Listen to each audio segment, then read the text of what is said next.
제목이 무슨 이게 군사작전입니까? 뭡니까? 고립작전 통할까? 누가 누구를 고립시키는 걸까?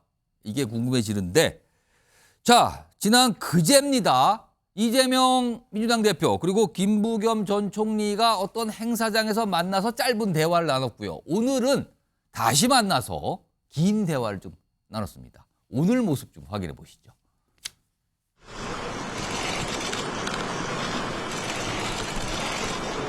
민주당이 범민주, 범진보 세력 전체를 아울러서 통합하고 안정되고 또 그리고 쇄신을 이끌어 나갈 수 있도록 새로운 변화들을 통해서 우리 국민들께 희망을 만들어 드리는 것이 매우 중요한 과제라는 생각이 듭니다. 그쪽 물밑대화를 하시라. 물밑대화를 해서 양현 대표께서 지금 여러 가지 처한 처지 내용을 정확히 판단하시고 절대로 선거는 하는 안쪽이 일방적으로 이렇게 쉽게 가게 우리 국민들이 절대로 그렇게 되지 않습니다. 자, 오늘 만남에서 김부겸 전 총리가 이재명 대표에게 이낙연 전 대표를 좀 만나야 됩니다. 전대 힘을 모아야 될 거 아닙니까? 이렇게 제안을 했다 그래요. 이재명 대표도 뭐 그런 거 약간 공감하는 듯한 반응을 보였다고 알려지고 있는데 자, 성시훈 부의장. 그런데요. 지금 화면에 이 만남에 대해서 이낙연 전 대표가 반응을 보였는데 지금 화면에 나옵니다. 이겁니다.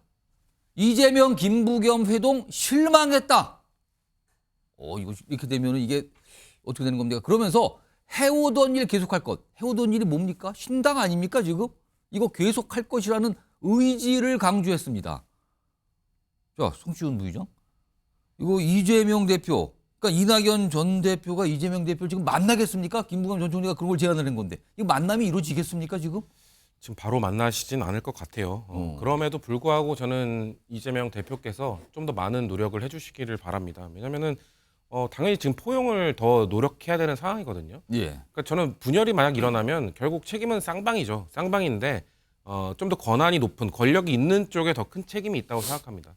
뭐 옛말에서 뭐 형이랑 동생이랑 싸우면 형이 좀 참아라 이런 얘기도 하지 않습니까? 예. 그런 이유가 좀 더 힘이 세고 권력이 센 사람이 좀 참아야 된다, 양보해야 된다 이런 사람들은 그렇게 인식을 하고 있기 때문에 그래서 지금 뭐 전직 당대표와 현직 당대표가 만약 이렇게 분열 갈등의 상황이 왔다면은 지금 현직 당대표께서 좀 더 품고 포용하고 이런 모습을 좀 보여주시면 좋겠고요. 근데 저는 지금 사실 이재명 대표보다 그 이재명 대표의 측근이나 지금 민주당의 의원들을 좀 비판하고 싶습니다. 오히려 이런 상황이면은 이낙연 전 대표에 대해서 연판장을 돌릴 게 아니라 예. 이재명 현 대표에게 좀 더 적극적으로 해달라. 우리 당의 통합을 위해서 좀 더 노력해달라. 이런 것들을 연판장을 내야죠. 이 연판장이라는 게 사실 권한이 더 센 사람에게 좀 혁신을 요구하고 개혁을 요구할 때 써야 되는 것이지 언제부터 연판장이 이미 권력을 잃은 사람에게 비난하고 이런 쪽으로 쓰였습니까?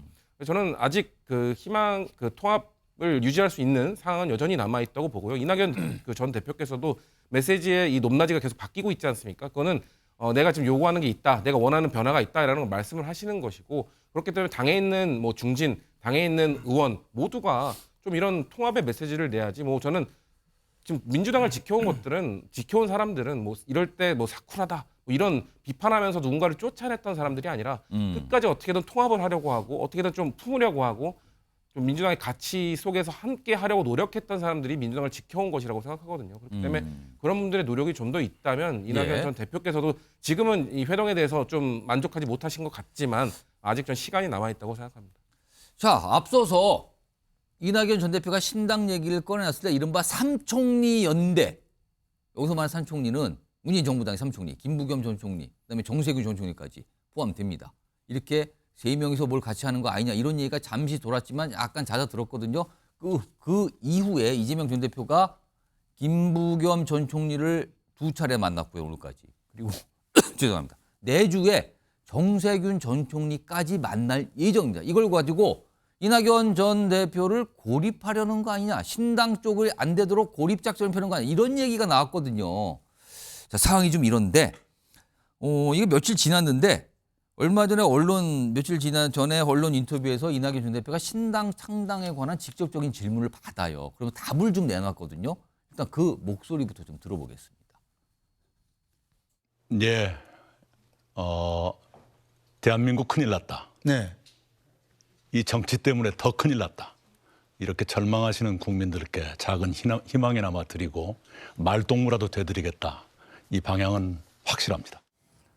그건 아직 확정된 것은 아닙니다만은 새해에 새로운 기대를 국민들께 드릴 수 있다면 좋겠다. 이렇게 생각합니다. 자, 시청자 여러분께서는 두 가지 영상 나갔는데 어떻게 느끼셨습니까? 저 정도면 신당을 정말 하려는구나라고 느껴질 것 같습니다. 그런데 다음 화면 좀 보겠습니다. 살짝 이게 좀 시간이 저 인터뷰 이후에 지난 18일이니까 좀 지난 날짜잖아요. 이렇게 얘기합니다. 획기적인 변화 있으면 대화 용이 있다고 해왔고 연말까지 시간 주겠다고 했다. 그리고요 어떤 한 언론의 이 인터뷰와 관련해서 질문서가 전달이 됐는데 질문서에는 완전히 신당 창당을 기정사실화했다. 이렇게 반응을 보입니다. 이거 기정사실하지 말라는 거잖아요. 그래서 이거 기정사실하면 안 됩니다. 약간 이런 취지의 설명을 했다 그러죠. 그러면 앞서서 예라고 답했잖아요. 이건 약간 분위기가 다르거든요. 그런데 오늘 아까 나왔던 김부겸, 이재명 두 인물 만남에 대한 반응 한번 다시 자막으로 좀 올려주시죠. 여긴 또 다시 해오던 일 계속할 것이라고 됐어요. 김성환 평론가. 이거 어떻게 되는 거죠 지금? 정치인이 이낙연답지 않아요. 아마 실망했다고 하는 분들이 좀 적지 않을 것 같은데요. 그만큼 이낙연 전 대표가 굉장히 궁색한 처지로 몰렸다. 이렇게 또 저는 해석을 할 수 있을 것 같아요. 고민이 지금 너무 많은 겁니까? 고민도 많겠죠, 당연히. 왜냐하면 자 돌격 앞으로 이렇게 했는데 본인은 막 뛰어나갔는데 지금 아무도 안 따라오고 있는 상황이잖아요. 자칫 고립될 수 있는 상황이 돼버렸다는 거예요. 예. 그런 면에서 함께하는 의원들이 좀 생기거나 좀 세력을 만들 여지가 있다고 하면은 그냥 좀 더 과감하게 나갈 수 있을 텐데 좀 아무도 안 따라오는 상황이 되니까 가다가 멈칫하고 있는 상황이다. 이렇게 보이고요. 오늘 김부겸 전 총리를 이재명 대표 만나고 난 다음에 보인 반응은 저는 좀 아닌 것 같아요. 실망이다. 왜냐하면 김부겸 전 총리를 만나가지고 이재명 대표가 어떤 뚜렷한 대책을 내놓을 거라고 기대하지 않을 거예요. 본인도. 왜 그 다음에 정세균 전 총리 만남이 또 예정돼 있거든요. 그렇습니다. 그럼 그 만남까지 하고 난 다음에 뭔가 제안이 들어와도 들어올 것이다라고 보는 게 정상적인 어떤 그 과정이라고 보이거든요. 근데 바로 즉각적인 반응을 보여요. 굉장히 좀 속도가 빠른 편이에요. 네. 그러니까 이 얘기는 지금 이런 현 상황이 좀 어찌 보면 굉장히 불안하다고 본인이 느끼는 것 같아요. 그러니까 언론에서 해석하기로 삼 총리 뭐 연대설 얘기하다가 뭐 그것도 사실 이낙연 전 대표 쪽에서 띄운 것 같은데요. 이낙연 전 대표 떼버리고 두 총리를 이재명 대표가 만나서 품어안는 모양새를 취하게 되면 완전히 고립되는 모양이 될 수 있다라는 불안감을 지금 갖고 있는 거 아닌가 싶은데요. 과거에 이낙연 전 대표의 어떤 정치 스타일이나 발언하는 모습을 볼 때는 오늘 같은 경우에는 좀 기다려주는 게 맞아 보여요. 제가 볼 때는. 근데 이제 실망 여기에 더해서 해오던 일 계속 간다. 그러니까 굉장히 직자적인 반응을 보이잖아요. 그러면서 도대체 뭐 어떻게 하겠다는 거야? 신당 하겠다는 거야? 말겠다는 거야? 이런 얘기가 나오게 만든다. 그건 이낙연답지 않다 이렇게 생각하고요. 많은 분들이 아마 기대하시겠지만 이재명 대표는 아마 정세균 전 총리를 만나고 난 다음에 통합 방안이든 뭐든 내놓으려고 할 거라고 저는 생각해요. 그러니까 그동안에 당 리더십에 관한 문제, 그 리더십이 흔들리고 있다고 하는 지적들은 끊임없이 있어 왔거든요.